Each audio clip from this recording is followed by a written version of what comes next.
할렐루야. 아멘. 혼돈과 공허와 흑암 속에 살아갈 수밖에 없는 우리들을 구원하기 위해서 진리의 길을 이 땅에 오신 우리 주님을 향하여 우리 할렐루야 찬양대에서 귀한 찬양을 올렸습니다. 우리 주님께서 영광 중에 받아주신 줄로 믿습니다. 아멘. 찬양의 가사처럼 늘 주님이 기뻐하는 옳은 길, 진리의 길을 따라서 우리의 삶 속에 애워싸고 있는 모든 어둠의 번세를 몰아내고 덧없는 밝은 삶을 열어가는 우리 모두가 되기를 주의 이름으로 축원합니다. 우리 옆 사람과 민니서 나눕시다. 옳은 길을 따릅시다. 옳은 길을 따릅시다. 지난 주간에는 하나님의 은혜로 우리 모두가 그동안 기도하고 갈망했던 바 창세기 말씀 세미나가 은혜 가운데 진행되고 잘 마칠 수 있었습니다. 창세기를 통하여 우리가 고백할 수 있는 우리 주님은 말씀으로 천지 만물을 창조하신 분입니다. 하나님께서 처음 이 세상을 바라봤을 때 이 세상은 그 어떠한 생명도 살 수 없는 죽음의 땅, 혼돈과 공허, 흑암에 가득 찬 세상이었습니다. 이러한 세상에 하나님이 창조 첫째 날 빛이 있으라 라고 말씀하니까 말씀대로 빛이 생기면서 혼돈과 공허, 흑암이 물러가고 하나님 보시기에 아름다운 세상이 열렸습니다.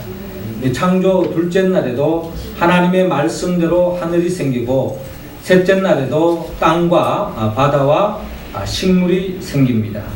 그리고 창조 넷째 날에도 하나님의 말씀대로 낮을 밝히는 태양과 밤을 밝히는 달과 그리고 하늘의 수많은 별들을 만드십니다. 그리고 창조 다섯째 날에도 하나님의 말씀대로 바다에 물고기들이 헤엄치고 하늘에는 새들이 날아다닙니다. 창조 여섯째 날에도 하나님의 말씀대로 짐승과 동물을 만드시고 그리고 삼위 하나님께서 삼위 하나님의 형상과 모양대로 우리와 같은 사람을 만드셨습니다. 이처럼 하나님께서 말씀으로 창조한 이 모든 세계를 바라봤을 때 하나님은 보시기에 심히 좋았더라 라고 말씀하셨습니다. 이처럼 말씀으로 창조된 이 세상 속에서 하나님께서는 더없이 행복하게 잘 살기를 하나님은 원했습니다. 이것이 바로 하나님이 말씀으로 창조하신 목적이요 하나님의 바람입니다.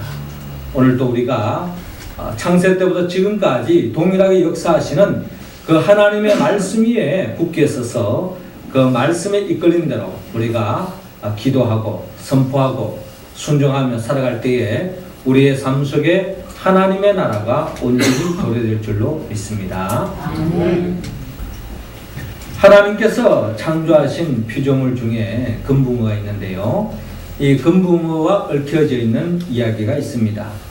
어느 사람이 숲속을 갔더니 조그만 연못이 있었습니다. 그 연못은 조그만 연못이어서 이 두 마리 금붕어가 살기에는 너무나도 적당한 환경인 것 같았습니다.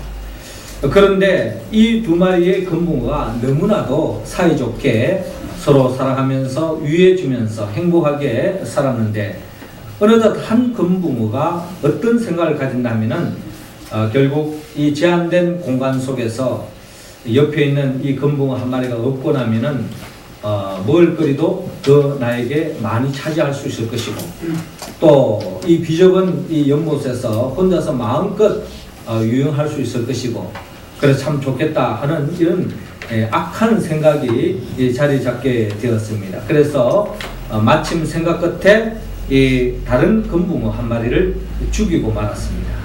생각한 대로 공간이 넓어졌습니다. 또 먹을 거 가지고 서로 아웅다웅할 필요도 없고 더 많은 것을 차지할 수 있어서 더없이 흡족했습니다. 그래서 이곳에서 더없이 행복하게 풍요롭게 또 영원히 살 것처럼 그렇게 생각을 했습니다. 하지만 죽은 그 금붕어의 몸에는 점점 썩어져 가고 악취가 나고 그래서 그 작은 연못은 결국은 오염이 되어서 영원히 살 걸로만 생각했던 그 다른 금붕어가 결국 그 오염된 물에 오염되어서 병이 들려서 결국 죽고 말았다라고 하는 이야기가 있습니다. 이 세상을 살아가는 모든 생명체는 홀로 존재할 수 없습니다. 서로 위하고 챙겨주고 서로 섬겨주고 서로 기도하고 서로 사랑할 때에 우리는 존재할 수 있습니다. 이러한 원리를 우리는 삼위일체 대신 하나님을 통하여 우리는 헤아려 볼 수 있습니다. 하나님께서 이 세상에서 처음 이 세상을 보았을 때는 어떠한 생명도 살 수 없는 세상이었잖아요. 그런데 삼위 하나님께서 협력하여서 이 세상을 말씀으로 생명을 창조하셨습니다. 그런데 이 생명이 인간이 범죄함으로 말미암아 죽음에 이르게 되었습니다. 그때 삼위 하나님 중에 성자 하나님께서 친히 말씀 육신의 이 땅에 오셔서 십자가에 못 박혀 죽음을 통하여서 결국 그 죽음의 자리에서 건져주셨습니다. 그리고 죽음의 자리에서 건져줌으로 끝난 것이 아니라 성령 하나님께서 직접 이 땅에 오셔서 성령님의 도심으로 말미암아 그 생명을 예수 그리스도를 믿음으로 말미암아 얻은 그 생명을 영원토록 지탱할 수 있도록 인도해 주시는 것이 성부, 성자, 성령의 하나님인 것을 바라볼 수 있습니다. 그러니까 성부, 성자, 성령 삼위일체 되신 하나님께서는 서로 협력하여서 이 세상을 가꾸어 가시고 일구 가시고 아름다운 세상을 보존해 가시고 특별히 우리의 생명을 영원토록 지켜 가시는 삼위 하나님을 바라볼 수 있습니다. 오늘은 특별히 삼위일체 주일입니다. 여러분, 삼위일체 주일은 삼위일체라고 하는 것은 우리가 신학적으로 설명하기에는 도저히 우리 인간적인 머리로 참 헤아리기가 너무나도 어려운 부분입니다. 그렇기 때문에 우리는 삼위일체를 이야기할 때 신비 그 이상을 우리는 이야기할 수밖에 없습니다. 신비라는 겁니다. 어떻게 세 분이 한 분이 되고 또 한 분이 각각 세 분이 될 수 있는가? 이거는 신비 그 자체지 우리의 지각으로는 온전히 헤아리기에는 너무나 한계가 있다는 것입니다. 그럼에도 불구하고 오늘 이 삼위일체 주의를 통하여서 우리 모두는 삼위일체 되신 하나님에 의해서 지음받은 존재이기 때문에 우리 자신이 결국 삼위일체 되시는 하나님을 우리가 알아가고 또 이 시간에 우리가 그 하나님의 속성을 우리가 닮아간 때에 우리는 온전히 하나님의 복을 받을 수 있습니다. 창세기를 통해서 우리에게 들려주는 바 인간이 타락하니까요 하나님과의 관계가 깨어져 버리죠. 또 그렇게 해서 사랑하는 님과의 관계도 깨어져 버립니다.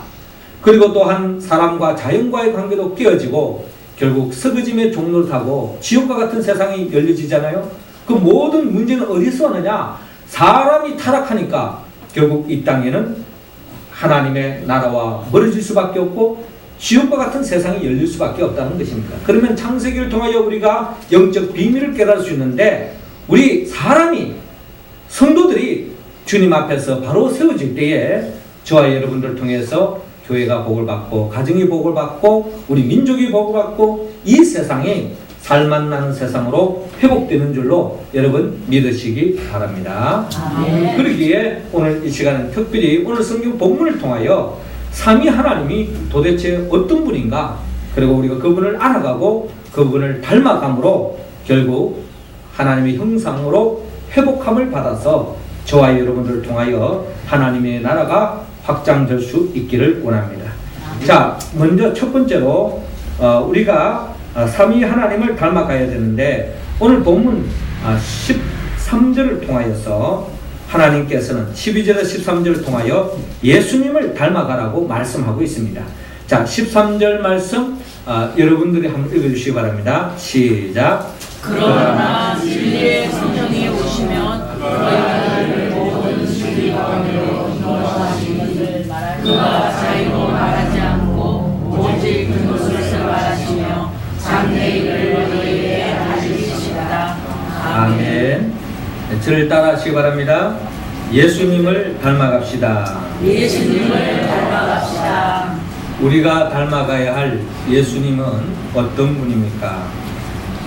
신구약 전체를 통하여 우리가 고백할 수 있는 예수님은 은혜로운 예수님이다 하는 것을 우리가 고백할 수 있습니다. 우리 주님을 생각할 때에 우리 주님은 우리 모두에게 은혜를 베풀어 주신 겁니다. 주님의 은혜를 생각할 때에 우리는 먼저 십자가를 생각하지 않을 수 없습니다. 예수님이 왜 이 땅에 오셨습니까? 우리 모두가 죄를 지어서 죄로 말미암아 결국 마귀의 종로로 가고 지옥과 같은 인생을 살아가며 영원한 영벌로 떨어질 수밖에 없는 저주받은 인생이었지만 우리를 구원시켜 주기 위해서 예수님께서 이 땅에 오셔서 우리 모든 죄를 짊어지고 십자가에 못 박혀 죽은 그 사건은 바로 우리에게 은혜를 이야기하고 있습니다. 우리가 뭔가 잘난 거 있고 뭔가 내어놓을 만한 것이 있었기 때문에 주님이 우리를 위해서 십자가에 못 박혀 죽은 것이 아니라 우리의 부족함, 우리의 연약함, 우리의 한계 그 모든 것을 아시고 주님께서는 친히 우리 모두를 구원하기 위하여 십자가에 못 박혀 죽었다고 하는 이 사건이야말로 은혜 중에 은혜가 아닐 수 없습니다. 그리고 또한 주님께서 죽음의 권세를 깨뜨리고 부활하셨습니다. 그래서 우리 모두가 예수 그리스도만 믿기만 하면 더 이상 멸망치 않고 영원한 생명에 부활의 생명에 동참한다고 성경은 말씀하고 있습니다. 이렇게 예수 그리스도를 믿음으로 하나님의 자녀된 우리들을 주님께서는 홀로 버려두고 하나님 보좌 우편에 앉아 계시는 것이 아니라 지금도 우리에게 성령을 보내주고 계십니다. 그래서 그 성령님을 통하여서 우리가 반듯하게 세움받고 온전해지고 또한 우리가 진리의 길로 나아갈 수 있게 되었습니다. 그러기에 오늘 성경 본문 13절에 보면 그러나 진리의 성령이 오시면 그가 너희를 모든 진리 가운데로 인도하시리니 그가 자유로 말하지 않고 오직 듣는 것을 말하시며 장래일을 너희에게 알리시라라고 말씀하고 있습니다. 그렇습니다. 주님은 우리를 위해서 십자가에 못 박혀 죽으시고 부활하시고 성천하셨습니다. 우리 눈에 주님이 보이지 않습니다. 그러나 성령님께서 지금도 하나님 보좌 우편에서 우리에게 성령을 보내주셔서 그 성령님께서 우리에게 하시는 일들은 결국 우리를 진리의 길로 인도해 주신다는 거예요. 결국 우리를 평안의 길로 인도해 주십니다.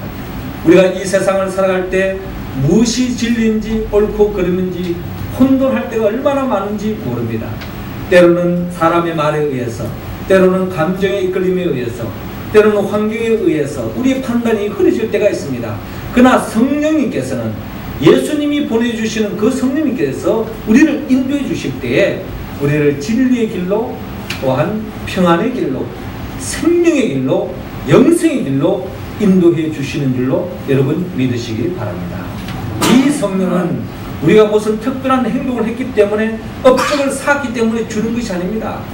예수님께서 전적으로 예수 그리스도만 믿기만 하면 예수님께서 모든 사람들에게 무조건 조건 없이 마음껏 충만하게 주시는 것이 바로 성령님이라는 것입니다. 그렇다면 이 성령님을 주심에 있어서 그 전제 조건은 예수님의 십자가의 죽음이 없었더라면 바로 성령님이 우리에게 임할 수 없습니다. 그렇기 때문에 예수님께서 우리에게 은혜를 베풀어 주시고 모든 것을 다 안겨주기 위해서 주님은 십자가의 길을 걸어가셨고 죽어지는 하나의 미랄이 되었기 때문에 우리가 그 은혜를 누릴 수 있게 되었습니다. 여러분, 가정에서나 또 교회 공동체나 어느 민족이나 어느 공동체를 가더라도 그 가정과 교회와 민족과 그 공동체가 살아나는 데는 누군가가 희생하고 죽어지는 하나의 미랄이 없다면 거기에는 진정한 은혜를 맛볼 수 없습니다. 누군가가 희생하고 누군가가 헌신하고 누군가가 오른손에 하는 거 왼손이 모르게 하고 누군가가 죽어지는 하나의 미랄이 됐기 때문에 거기에 생명의 역사가 일어나고 기쁨의 역사가 일어나고 행복의 역사가 일어날 수 있다는 것입니다.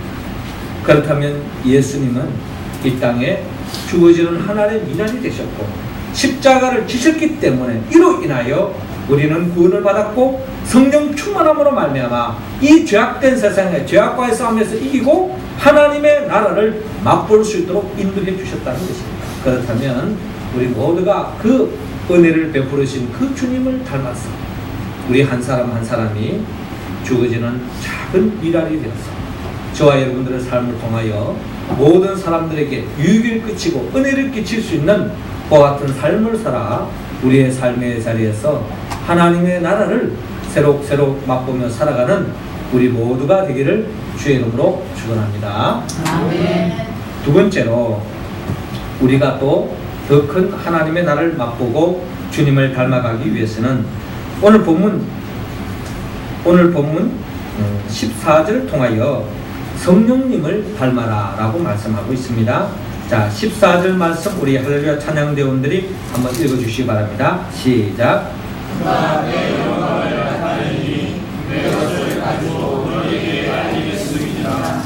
아멘. 저를 따라 하시기 바랍니다. 성령님을 닮아갑시다. 성령님을 닮아갑시다. 우리가 닮아가야 할 성령님은 어떤 분입니까? 성령님은 그저 에너지, 어떤 기, 어떤 힘, 그런 어떤 영적으로만 머물러 있는 것이 아닙니다. 성령님은 인격체입니다.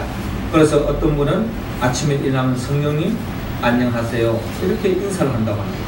우리도 그 성령님에 대해서 그저 에너지로 어떤 기로 생각할 것이 아니라 인격체로 우리가 성령님을 이해해야 합니다. 그런데 이 성령님에 대해서는 우리가 성경 전체를 통하여서 그 성령님께서 우리에게 나타나시는 그 성령님의 정체성은 바로 교통하시는 분으로 성령님을 우리가 이해할 수 있습니다. 특별히 성령님은 우리와 교통을 통해서 특별히 우리를 도와주시고 위로해 주시고 바른 길로 인도해 주십니다. 그런데 오늘 본문에 기록되어 있는 것처럼 예수님께서 성령님을 제자들에게 보내주신다고 말씀하시며 그 성령님에 대해서 구체적으로 그분에 대한 속성을 밝히고 있는데 그 성령님은 그가 내 영광을 나타내리니 라고 말씀하고 있습니다. 그러니까 성령님은 자기 자신을 드러내는 것이 아니라 누굴 드러낸다고요? 내 영광을 드러낸다. 즉 예수 그리스도의 영광을 드러낸다는 것입니다. 이게 바로 성령님의 중요한 속성입니다. 그러니까 성령님이 이 땅에 오셔서 우리가 눈에 보이지 않고 바람같이 존재하지만은 그 성령님이 하시는 사역의 중요한 초점은 끊임없이 성령님은 예수님을 지향하고 예수님을 증거하고 예수님께 초점을 맞추고 예수님을 창념하고 예수님을 증거하고 예수님을 드러내고 예수님을 영광스럽게 하는 것이 바로 성령님의 사역이라는 것을 주님께서 친히 밝히고 있습니다. 그러므로 성령님은 끊임없이 예수님이 누구인가를 우리에게 일깨워 주기 위해서 성경 66권을 기록하게 하시고 그 기록된 말씀을 통하여 예수님이 누구인가를 증거하고 계시는데 예수님은 결국 말씀으로 천지 만물을 창조하신 분입니다. 그리고 예수님은 말씀이 육신에 이 땅에 오셔서 인간이 죄로 말미암아 타락된 우리를 구원하기 위하여 성육신하신 분이라고 성령님은 증거합니다. 또 성령님은 우리를 예수님이 그저 2000년 전에 십자가에 못 박혀 죽은 그런 사람 한 사람으로 이야기하는 것이 아니라 우리 모든 죄를 짊어지고 십자가에 못 박혀 죽으셨다는 것입니다. 그리고 그 누가 아니라 나 자신의 죄의 문제를 짊어지고 십자가에 못 박혀 죽었음을 성령님은 우리에게 증거해 주고 있습니다. 뿐만 아니라 성령님은 예수 그리스도가 부활하셨는데 이 부활의 사건은 결국 예수님에게만 머무는 것이 아니라 예수 그리스도를 믿는 우리 모두 또한 그 예수 그리스도의 그 부활의 생명에 동참한다고 성령님은 우리에게 증거해 주신다는 거예요. 그리고 또 성령님은 우리에게 성경을 통하여 밝히는 바 예수님이 이 땅에 성천하셨고 그리고 지금도 하나님 보좌 우편에 계셔서 지금도 무엇을 하시느냐? 성령을 보내주시거든요. 하나님 보좌 우편에서 팔짱 끼고 가만 앉아있는 것이 아니라 지금도 우리에게 간구하는 자에게 성령을 보내주십니다. 왜? 매 순간순간 성령의 도움을 잊지 않고는 이 죄악된 세상 속에서 믿음을 지킬 수가 없고 하나님의 자유된 진리의 길, 좋은 길, 생명의 길로 나아갈 수 없기 때문에 지금도 우리에게 간구하는 자에게 성령을 보내주신다는 거예요. 그리고 또한 이처럼 성령을 받아서 이렇게 성령 충만한 자를 통하여서 결국 주님의 교회를 세우게 하시고 그 교회를 통하여 이 땅에 하나님 나라를 확장하게 하십니다. 그리고 성령님은 우리에게 말씀합니다. 예수님은 이처럼 우리를 위하여 십자가에 못 박아 죽으시고 부활하시고 성천하시고 지금도 하나님 보좌 우편에 앉아 계시지만 가까운 훗날에 주님이 재림하여 오신다는 거예요. 그래서 믿음의 길을 걸어갔던 자들을 다 생명의 부활로 인도하시고 또 우리 모두를 이 땅에서 맛볼 수 없는, 이 땅에서 비교할 수 없는, 이 땅에서 만족할 수 없는 참된 기쁨과 행복을 우리에게 안겨주기 위하여 주님은 재림하여 오신다고 성경은 우리에게 증거하고 있습니다. 이 성령 충만함을 여러분들이 다 받아 누릴 수 있기를 원합니다. 그래서 이 성령이 우리에게 충만히 임하고 성령에 함께하고 성령님을 닮아갈 때에 우리 가운데 어떤 역사가 있냐면은 결국 주님을 닮아갑니다. 성령님의 생각, 성령님의 마음을 읽고 성령님의 행동으로 나아가죠. 그래서 로마서 8장에 보면은 성령님께서 우리를 위하여 간구하는 기도 제목이 있습니다. 그 기도 제목이 바로 뭐냐면은 로마서 8장 28절을 보니까 우리가 알거니와 하나님을 사랑하는 자 곧 그 뜻대로 부르심을 입은 자들에게는 모든 것이 협력하여 선을 이룬다 라고 말씀하는데, 우리 성도 5대의 비전 중에 선을 이루라 하는 그 선의 개념이 뭐냐, 바로 29절을 통하여 그 아들의 형상을 본받게 하려 합니다 라고 말씀하고 있습니다. 그러니까 성령님은 끊임없이 지금도 우리를 향하여 탄식하며 눈물을 흘리면서 예수 그리스도 아들의 형상, 하나님의 아들 예수 그리스도의 형상을 닮아가도록 지금도 성령님은 간구하고 기도하고 계시는 거예요. 그리고 성령님은 끊임없이 우리 가운데 역사하셔서 우리가 마음속에 감동하셔서 결국 예수 그리스도를 닮아가게 하는 거예요. 이게 바로 성령님의 사역이라는 것입니다.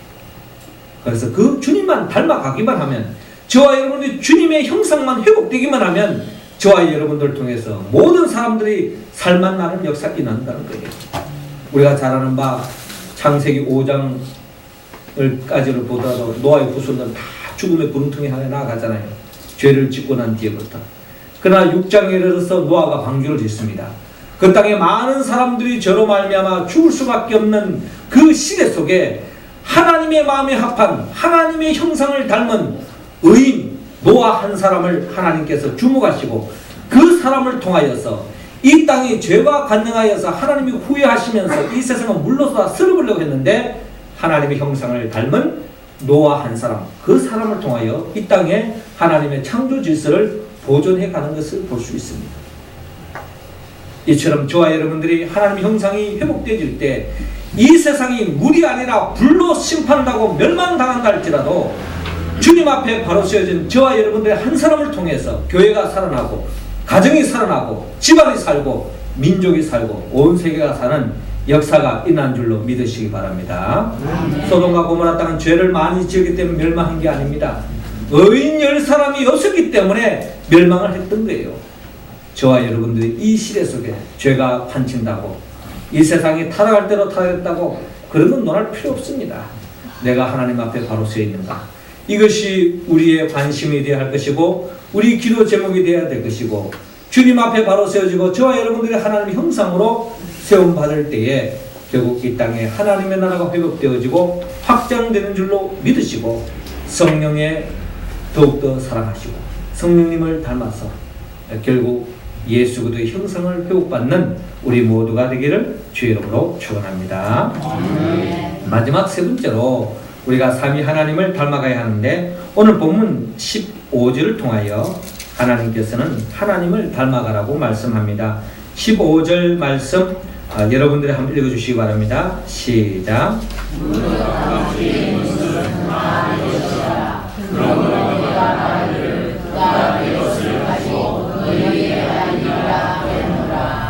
아멘. 저를 따라 하시기 바랍니다. 하나님을 닮아갑시다. 하나님을 닮아갑시다. 우리가 닮아가야 할 성부 하나님은 어떤 분입니까? 신구약 전체를 통하여 우리에게 계시된 우리 하나님은 사랑의 하나님으로 우리에게 계시하고 있습니다. 하나님을 생각할 때마다 우리는 사랑의 하나님, 사랑이 많으신 하나님, 우리를 사랑하시는 하나님으로 우리는 고백할 수밖에 없습니다. 그 하나님의 사랑을 우리가 이해하는 데에 우리 인간이 처음 존재했을 때에 하나님께서 이 세상 모든 만물을 다 창조하셨잖아요. 그리고 인생이 이 땅에서 새로운 한날을 열어갔을 때에 에덴 동산의 삶이 펼쳐졌을 때에 아담이 수고하고 땀 흘리고 고생하고 에덴 동산을 가꾸어서 거기에 행복을 시작했다라는 성경의 이야기는 없습니다. 하나님께서 모든 것을 다 갖추어 주었습니다. 아담이 할 일은 그냥 먹고 마시고 즐기면서 하나님의 영광을 바라보고 즐거워하며 하나님의 말씀대로 살고 하나님께 영광 돌리면 되도록 모든 것을 다 갖춰 주신 분이 바로 우리 주님이십니다. 우리 하나님이시에요. 그리고 인간이 타락한 이후에도 하나님이 얼마나 인간을 사랑하셨는지 결국에는 이 땅에 독생자 예수 그리스도를 보내주셨습니다. 왜요? 예수가 없이는 결국 저주 속에 죽음의 구름통에 떨어질 수밖에 없기 때문에, 그래서 예수 그리스도를 이 땅에 하나님께서 보내주셨습니다. 예수님을 보내주셨다는 것은 우리에게 모든 것 준 거 아니겠습니까? 그러기에 사도 바울은 로마서 8장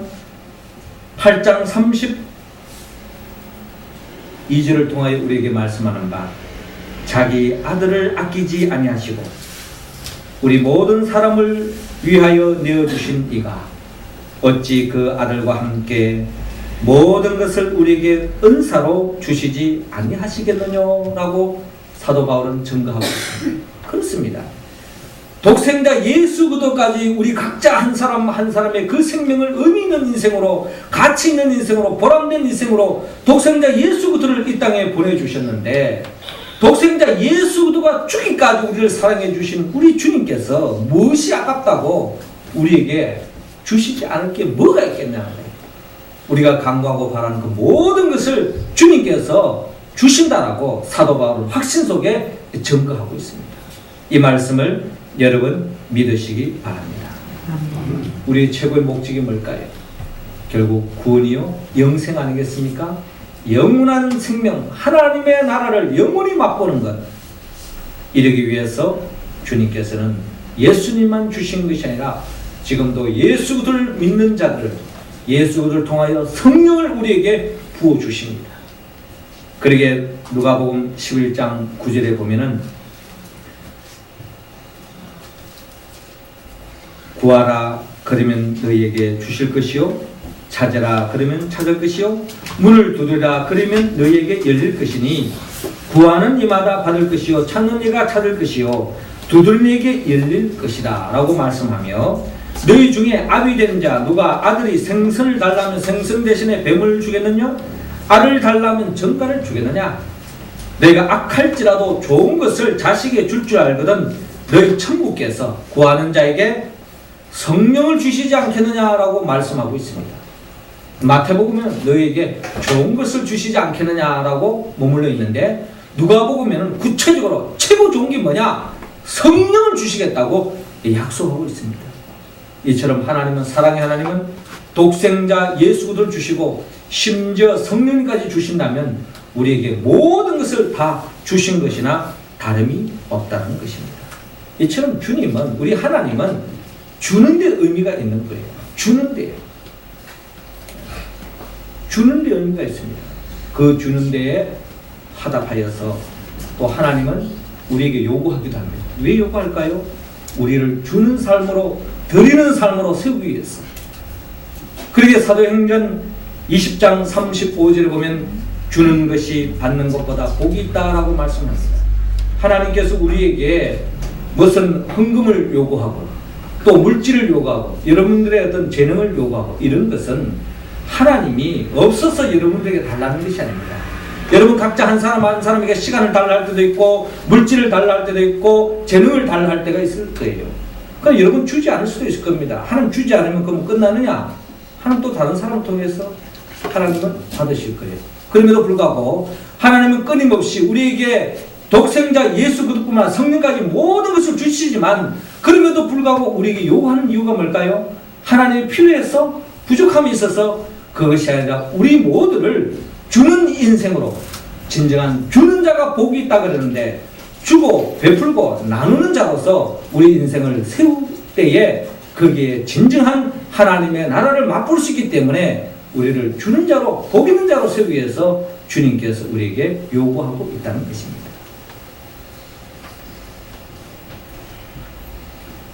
주는 것은 꼭 뭔가 물질만 줘도 주는 게 아닙니다.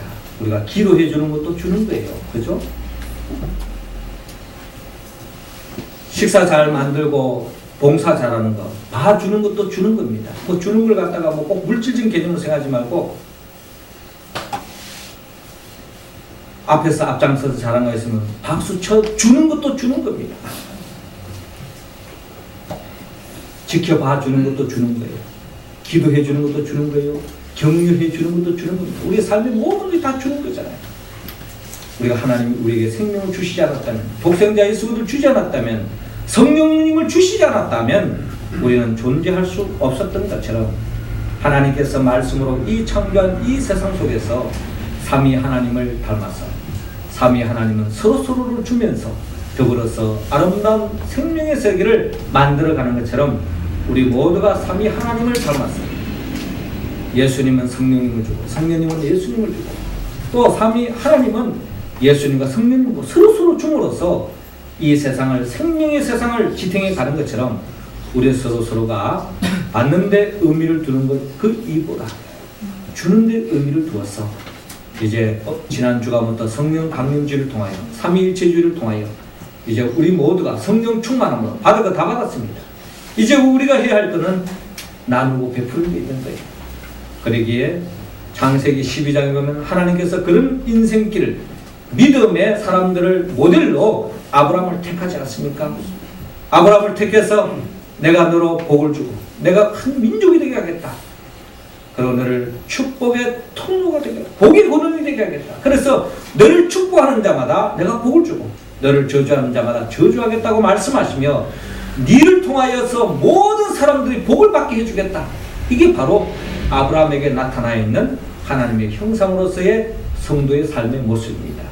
우리 모두가 삼위 하나님을 닮아서 하나님보다 충만한 복을 받아서 그 복음을 모든 사람들에게 나누어 줘서 더없이 하나님 보시기에 아름다운 세상을 만들어가는 우리 모두가 되기를 주의 이름으로 축원합니다. 기도드리겠습니다.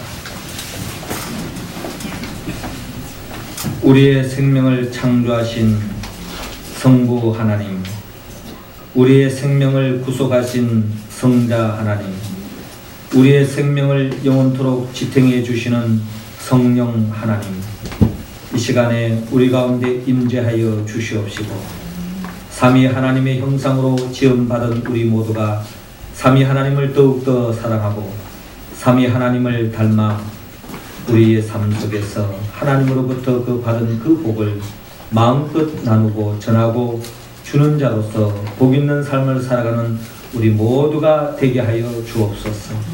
우리 교회가 하나님부터 받아야 할 복은 이미 다 받은 줄로 믿습니다. 우리 교회가 주는 데 의미를 갖게 하여 주옵소서. 복음을 나누게 하여 주옵소서. 비록 작은 교회일지라도 많은 것을 나눌 때 하나님이 가장 크게 보실 줄로 믿습니다. 더 이상 받고 얻는 데 의미를 두기보다 나누고 베푸고 섬김으로 진정한 하나님의 나라가 기초가 되는 주의 몸된 교회가 되게 하여 주시옵시고 이 교회 속에 모든 성도들이 하나님의 나라를 만끽하는 축복의 통로의 인생길을 매일매일 살아갈 수 있도록 역사하여 주옵소서. 예수님의 이름으로 기도드리옵나이다. 아멘. 찬송가 179장 우리 찬양하면서 준비하신 헌금 드리겠습니다.